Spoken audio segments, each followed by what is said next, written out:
विद्यार्थियों, मैं doctor Shivshankar Vyas, assistant professor, government law PG college Bikaner, LLB second year की हमारी जो क्लास प्रशासनिक विधि और उस पर हम अपने यूट्यूब चैनल के जरिए जो चर्चाएं कर रहे हैं उसमें हम प्रत्यायोजित विधान पर अपनी क्लास चला रहे हैं।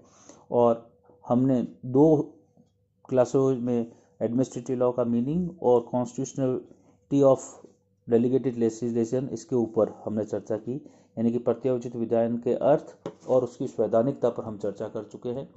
आज की क्लास में हम अब जो चर्चा करने जा रहे हैं वह है विधायी शक्तियों के प्रत्यायोजन पर प्रतिबंध।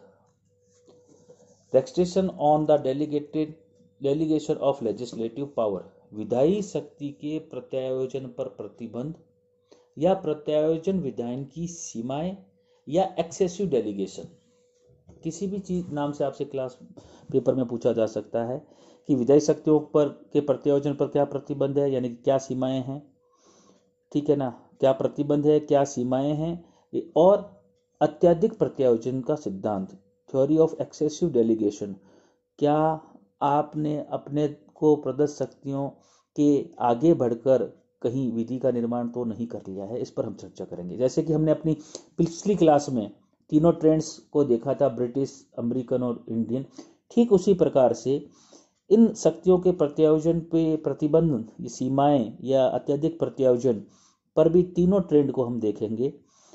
ब्रिटिश की बात करें तो बड़ी सिंपल सी बात है जो हमने पिछली क्लास में भी देखी थी कि वहाँ संसद सर्वोच्च है, वह संप्रभु है और वह सब कुछ कर सकती है। डॉक्टर ली मे ने भी कहा है ब्रिटेन की संसद की सर्वोच्चता या संप्रभुता के बारे में कि ब्रिटेन की संसद इतनी सर्वोच्च और शक्तिशाली है कि वह सिर्फ पुरुष को स्त्री और स्त्री को पुरुष बनाने के अलावा सब कुछ कर सकती है, तो वह प्रत्यायोजन भी कर सकती है। हमने पिछली क्लास में देखा था कि उसकी संवैधानिकता भी कोई प्रश्न चिन्ह नहीं लगाया जा सकता क्योंकि वो सर्वोच्च है। और आज हम बात कर रहे हैं कि उसकी सीमाओं पर भी हम कोई चर्चा नहीं कर सकते। जब वो सर्वोच्च है तो वह अपनी शक्ति चाहे पूर्ण रूप से प्रत्यायोजन करे या अमेरिका की तरफ बात करें मुख्य करे, गौण करे, यानी कि वो सर्वोच्च है और न्यायपालिका पे उसके ऊपर चर्चा नहीं कर सकती। संसद सर्वोच्च है तो उसके ऊपर स्थिति बड़ी क्लियर है। अब हम बात करें अमेरिकन ट्रेंड की, तो यूनाइटेड स्टेट हमने पिछली क्लास में देखी थी कि जहां लिखित संविधान होते हैं वो लिखित संविधान वाले देश संविधान द्वारा अनुज्ञात सीमाओं के भीतर रहकर ही अपनी कार्य को निर्वहन करते हैं। संसद द्वारा निर्मित किसी भी विधि को जुडिशियल रिव्यू के आधार पर अनुकूल या प्रतिकूल, संवैधानिक या असंवैधानिक घोषित किया जा सकता है। अमेरिका का जो संविधान है वो शक्ति पृथक्करण के सिद्धांत पर आधारित है, जहां पर यह थी कि प्रत्यायोजित शक्तियों का पुनः प्रत्यायोजन नहीं किया जा सकता। हमने अपनी पिछली क्लास में इस बात पर चर्चा की थी कि आगे चलकर अमेरिका का जो संविधान है उसकी जो ये कंसेप्ट था शक्ति पृथक्करण का कि एक विभाग को सौंपी गई शक्तियां दूसरे विभाग को अंतरित नहीं की जा सकती, तो इसमें कुछ शिथिलता आई और शक्ति पृथक्करण के सिद्धांत और दूसरी तरफ कल्याणकारी राज्य की अवधारणा, जिसकी वजह से डीएल यानी कि डेलीगेटेड लेजिस्लेशन के प्रश्न पर यूएस में विवाद रहा और आधुनिक कल्याणकारी राज्य के पास इतना समय नहीं है कि वो समस्त विधायी कार्यों को कर सके। इसलिए न्यायालय ने शक्ति पृथक्करण के सिद्धांत के बावजूद नमनीय दृष्टिकोण अपनाते हुए शक्तियों के प्रत्यायोजन को स्वीकार किया। और बड़ा ही इंपॉर्टेंट केस रहा पनामा रिफाइनरी कंपनी वर्सेस रेयन्स, जिससे हम हॉट ऑयल केस के नाम से, निकनेम के नाम से पहचानते हैं। और इस मामले में न्यायपालिका ने, सुप्रीम कोर्ट ने वहां पर क्या डिसाइड किया कि शक्तियों का प्रत्यायोजन किया जा सकता है, यानी कि हम बात कर रहे हैं कि किस सीमा तक प्रत्यायोजन किया जा सकता है या अत्यधिक प्रत्यायोजन का सिद्धांत। तो जो चीज हमने पिछली क्लास में देखी थी वो ये कहता है कि संसद जब शक्तियों का प्रत्यायोजन करेगा तो मार्गदर्शक नीतियों और सिद्धांतों को तय करेगा। पहला कंसेप्ट, पहला नियम, गाइडलाइन हो गई कि सब शक्तियों का प्रत्यायोजन किया जा सकता है, लेकिन ऐसा करते समय संसद क्या करेगी, मार्गदर्शक नीतियों और सिद्धांतों को तय करे। और दूसरा, आवश्यक विधायी शक्तियों का प्रत्यायोजन नहीं किया जा सकता,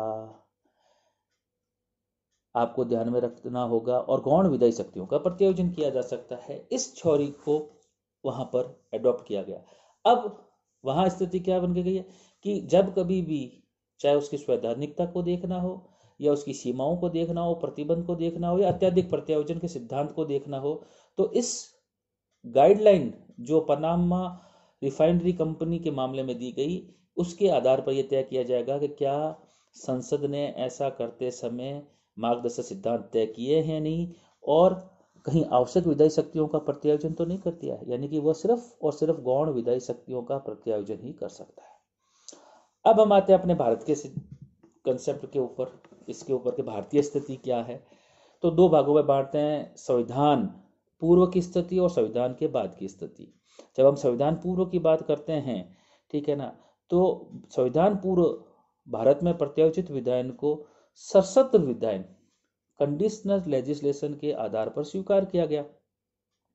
इसका तात्पर्य कि विधायिका द्वारा निर्मित उस विधि से है जिसमें स्थान विशेष, व्यक्ति विशेष पर लागू करने के लिए कार्यपालिका को अधिकृत कर दिया जाता है कि आप किस स्थान और किस व्यक्ति पर लागू होगा। और सबसे पहले क्यून वर्सेस भूरा के मामले में प्रिवी काउंसिल के समक्ष प्रत्यायोजित विधायन की वैधता पर प्रश्न उठा। इस वाद में गोरा हिल्स को बंगाल के लेफ्टिनेंट गवर्नर के क्षेत्राधिकार में लाकर उस क्षेत्र के लिए विधि परिवर्तित करने का अधिकार प्रदान कर दिया गया। लॉर्ड सेल्बोर्न ने इस अधिनियम को कंसेप्ट ऑफ कंडीशनल लेजिस्लेशन सशर्त विधायन के आधार पर वैलिड करार कहा और कहा कि विधानमंडल ने स्थान, व्यक्तियों, विधि व शक्तियों तथा उसके परिणामों के संबंध में अपने आप में पूर्व निर्णय ले लिया है तथा इसी आधार पर सशर्त विधायन बनाने का अधिकार लेफ्टिनेंट गवर्नर को दिया है। शर्तों का पूर्ण होने पर यह एक्ट पूर्ण रूप से सही। वही बात आ गई, घूम फिर के बात क्या आ रही है, मुख्य विधायी शक्तियों का प्रत्यायोजन नहीं होगा साहब, गौण का होगा। तो यहाँ पर ये देख लिया गया कि साहब मुख्य विधायी शक्तियों का प्रत्यायोजन नहीं हुआ है और गौण विधायी शक्तियों का प्रत्यायोजन हुआ है। अब बात आती है संविधान बाद की स्थिति। इन दी दिल्ली लॉज एक्ट केस 1951, क्या फैक्ट्स थे साहब इस मामले के? केंद्रीय सरकार के प्रशासन के अधीन पार्ट सी स्टेट, जिसमें दिल्ली भी शामिल था, सेंट्रल गवर्नमेंट के प्रशासन के अधीन कुछ स्टेट थी, पार्ट सी स्टेट्स, दिल्ली भी था। संसद को विधायन बनाना था और संसद के पास समय का अभाव होने की वजह से संसद ने part C state laws act 1950 पारित कर केंद्र सरकार को इस हेतु प्राधिकृत कर दिया कि वह पार्ट ए में प्रवर्तित किसी विधि को ऐसे परिवर्तन प्रतिबंध के साथ जैसा वो उचित समझे पार्ट सी में लागू कर सकती है तथा तत्कालीन समय में पार्ट सी स्टेट में केंद्रीय विधि के अतिरिक्त परिवर्तित किसी अन्य विधि को निरस्त भी कर सकती है।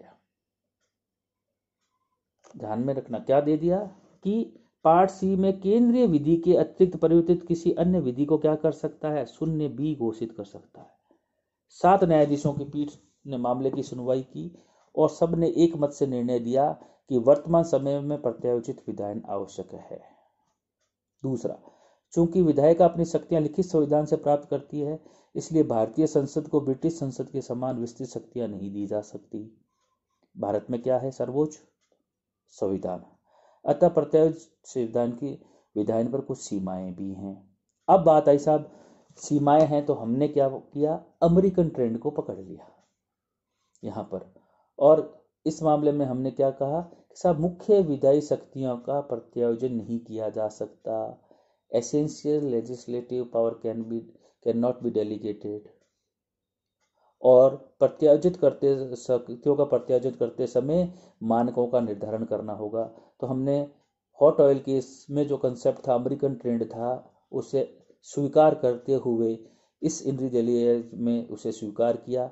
इस प्रकार हमारे देश में भी उसी ट्रेंड को एक्सेप्ट किया गया जो वहाँ पर था। इस प्रकार से हमने आज अपने क्लास में अत्यधिक प्रत्यायोजन या प्रत्यायोजित विधायन की सीमाओं पर चर्चा की। नेक्स्ट क्लास में हम इसी टॉपिक पर कुछ नई चीज़ पर चर्चा करेंगे। Thank you.